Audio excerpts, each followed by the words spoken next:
Hi everyone, this video is to introduce the actual gameplay or simulation of our Frederick Douglass Slavery and the Constitution Reacting to the Past unit. This role-playing exercise, we can call it a game if you like. I tend to prefer role-play because a game might imply a silliness that is not present in this topic. It explores how antebellum Americans, so before the Civil War, understood the conflicts between slavery, abolitionism, and the Constitution, as well as concepts of race and citizenship. So here are some of the things that we're going to learn.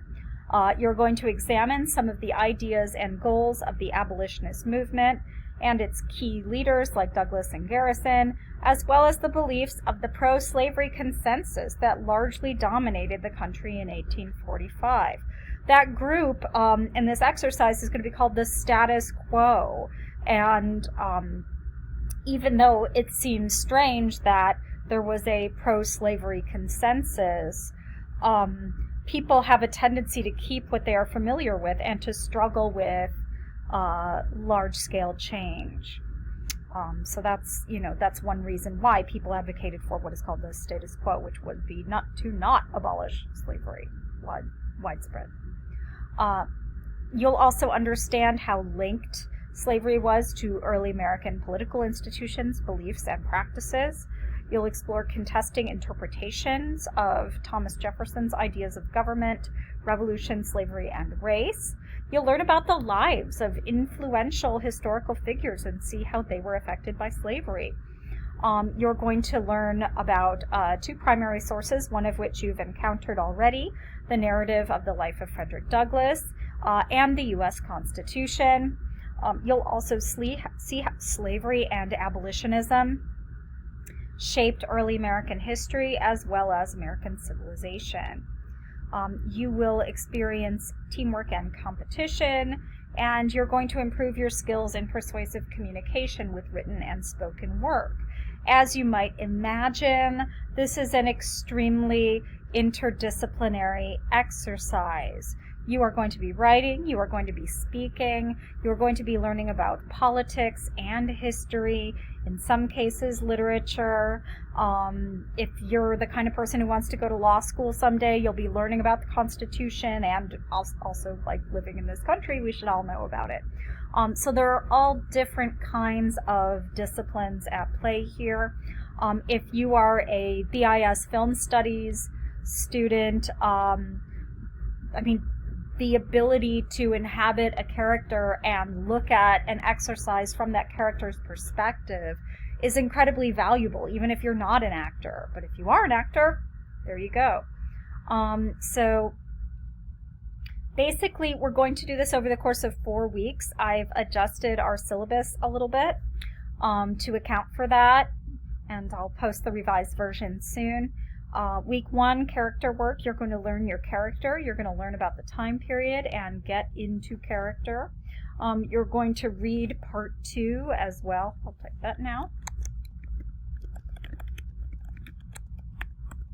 You'll also have a short writing assignment. Week 2, we'll have a virtual meeting. It's not going to be synchronous, so it's going to be, I guess, like a pretend meeting. At the Astor House Hotel, it will be a literary forum on Frederick Douglass's narrative, which you hopefully have internalized. Charles Dickens, English author and celebrity, is going to host it. One of you gets to be Charles Dickens. And you will share a speech on Slack where your character reviews the book. Week 3, you're going to meet at Delmonico's Restaurant, another New York landmark, and you will be responding to a written presentation by John C. Calhoun, who is the representative of the status quo and pro-slavery in particular. And week 4, we're going to talk about the Constitution and how human rights and slavery are represented there, and what kinds of constitutional bases there are to argue for abolition. So these three meetings are not real historical events. It's important to know that, there wasn't like a specific day where this happened. But the characters in the game could have met. They were all alive at the same time.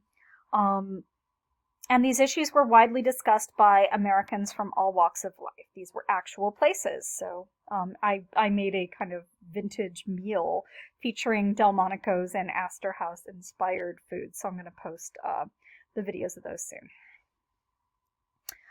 The racist context of antebellum America.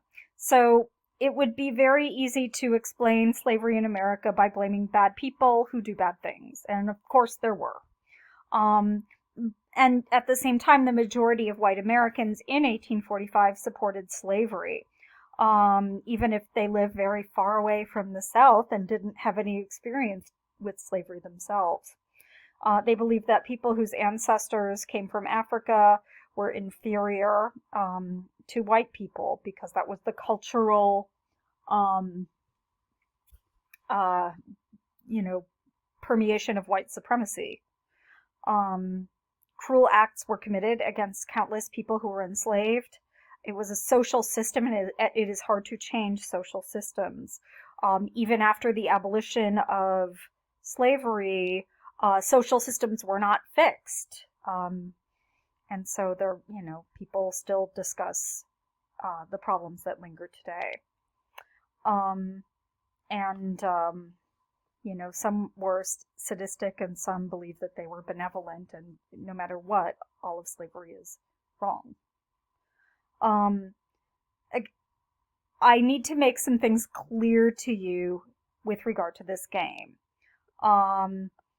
Racism is a topic that we will be talking about, but we are not going to accept racist behavior. And it was widespread and pervasive. If you have a racist grandparent, imagine that grandparents, like, it's bad. And it was practiced by nearly all white Americans at this time. Remember, scientifically, there were people who thought that this was the dominant science of the time. People who advocated for racial equality were considered dangerous radicals. We do have characters in this game who do believe that. We cannot tolerate racism in general. I do not agree with the game. It needs to be stated explicitly in case anyone is in doubt. We need to confront racism as a historical, as a component of history. Another important thing to remember, if you have been assigned a racist character in this game, you do not embrace those ideas personally. We know that. There are ways to communicate that you are in character and not yourself. You can think about how to make that clear. There's one instructor I know who says, if you raise your hand when you're speaking on camera, we know that's what when you're saying words that you don't agree with. You could put on a hat to make a speech and then take the hat off, wear a fake mustache or other costumes, etc. So if you're being satirical or you're exaggerating while getting the backward ideas accurate, you could do that if you wanted to. Use of slurs is not permitted. There's no reason to adopt hateful speech. And indeed, if you try to figure out what these people's logic is, you will not need to rely on that.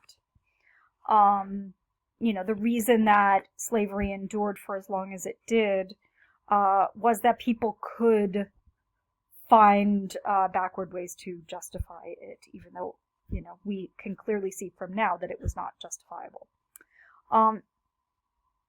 And ultimately, we can't understand either the 19th century or the 21st century without kind of looking back to this country's history of race and enslavement and inequality.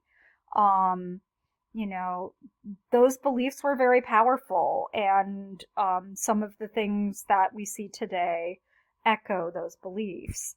You know, and some things today are incredibly progressive and would have been unthinkable back then. And so there are ways to give ourselves credit for the things that are good and also understand that we can't erase the past. I think that's why the game or the exercise is called reacting to the past. It's almost like a time machine that drops you back in the past to kind of see what you react to in that environment. So role allocation, you know, often, you know, people default as much as they can to an anti-slavery stance. However, there were not that many abolitionists proportionally. So there might be a lot more people who are kind of independent or kind of in the middle and kind of trying to see, quote unquote, both sides, as well as people who are interested in the status quo.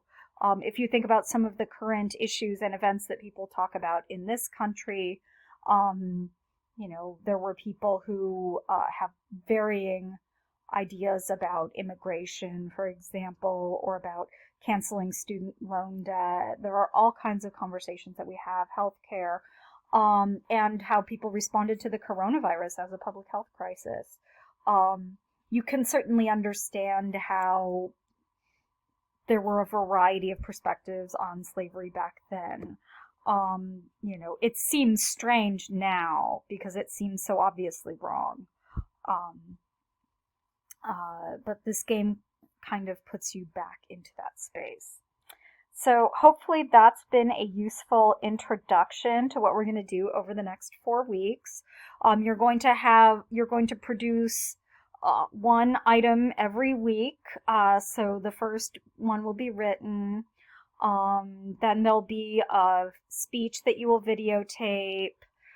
Then you're going to have another written document, and then you're going to design what's called a broadside, which is like a 1-page kind of a statement, a visual statement that I'll be talking to you about in subsequent sessions. Well, welcome to this unit. The happiness unit was our first unit, and I'll be coming up with some concluding thoughts on that, and then we'll be doing this for the middle part of the class. This is our last long unit. After this, we are going to be doing some more kind of problematizing and organization of different interdisciplinary studies topics. Good luck and thank you.